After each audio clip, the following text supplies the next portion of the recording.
Chapitre 22. Jésus se mit de nouveau à leur parler et leur dit en parabole : « Le royaume des cieux est comparable à un roi qui célébra les noces de son fils. Il envoya ses serviteurs appeler à la noce les invités, mais ceux-ci ne voulaient pas venir.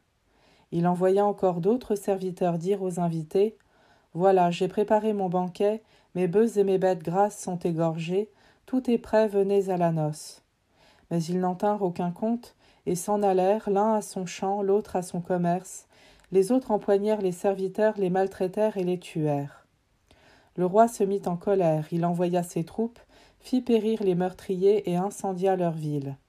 Alors il dit à ses serviteurs : « Le repas de noces est prêt, mais les invités n'en étaient pas dignes. Allez donc aux croisées des chemins, tous ceux que vous trouverez, invitez-les à la noce. » Les serviteurs allèrent sur les chemins, rassemblèrent tous ceux qu'ils trouvèrent, les mauvais comme les bons, et la salle de noces fut remplie de convives. Le roi entra pour examiner les convives, et là il vit un homme qui ne portait pas le vêtement de noces. Il lui dit : « Mon ami, comment es-tu entré ici sans avoir le vêtement de noces ?» L'autre garda le silence. Alors le roi dit aux serviteurs : « Jetez-le pieds et poings liés dans les ténèbres du dehors, là il y aura des pleurs et des grincements de dents. Car beaucoup sont appelés, mais peu sont élus. » Alors les pharisiens allèrent tenir conseil pour prendre Jésus au piège en le faisant parler. Ils lui envoient leurs disciples, accompagnés des partisans d'Hérode. « Maître, lui disent-ils, nous le savons, tu es toujours vrai et tu enseignes le chemin de Dieu en vérité. Tu ne te laisses influencer par personne, car ce n'est pas selon l'apparence que tu considères les gens. Alors donne-nous ton avis. Est-il permis, oui ou non, de payer l'impôt à César l'empereur ?» Connaissant leur perversité, Jésus dit : « Hypocrite, pourquoi voulez-vous me mettre à l'épreuve ? Montrez-moi la monnaie de l'impôt. » Ils lui présentèrent une pièce d'un denier. Il leur dit : « Cette effigie et cette inscription, de qui sont-elles ? » Ils répondirent : « De César. » Alors il leur dit : « Rendez donc à César ce qui est à César, et à Dieu ce qui est à Dieu. » À ces mots, ils furent tout étonnés, ils le laissèrent et s'en allèrent.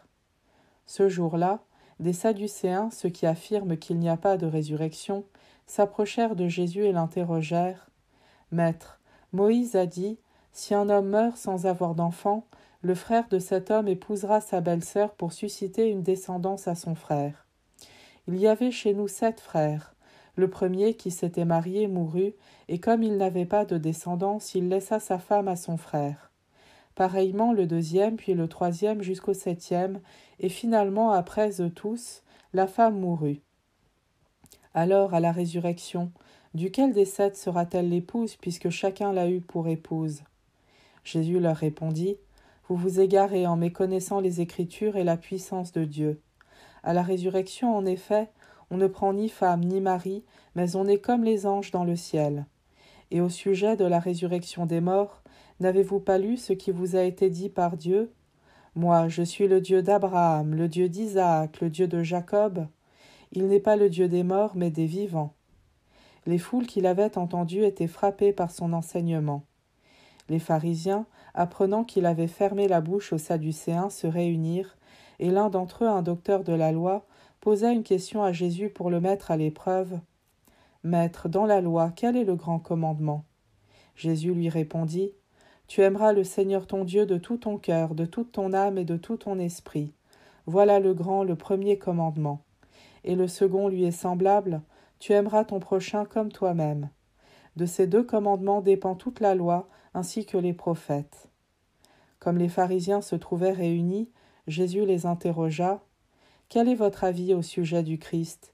De qui est-il le fils ? » Ils lui répondent : « De David. » Jésus leur réplique : « Comment donc David, inspiré par l'Esprit, peut-il l'appeler Seigneur en disant : Le Seigneur a dit à mon Seigneur : siège à ma droite jusqu'à ce que j'aie placé tes ennemis sous tes pieds. Si donc David l'appelle Seigneur, comment peut-il être son fils ? » Personne n'était capable de lui répondre un mot, et à partir de ce jour-là, nul n'osa plus l'interroger.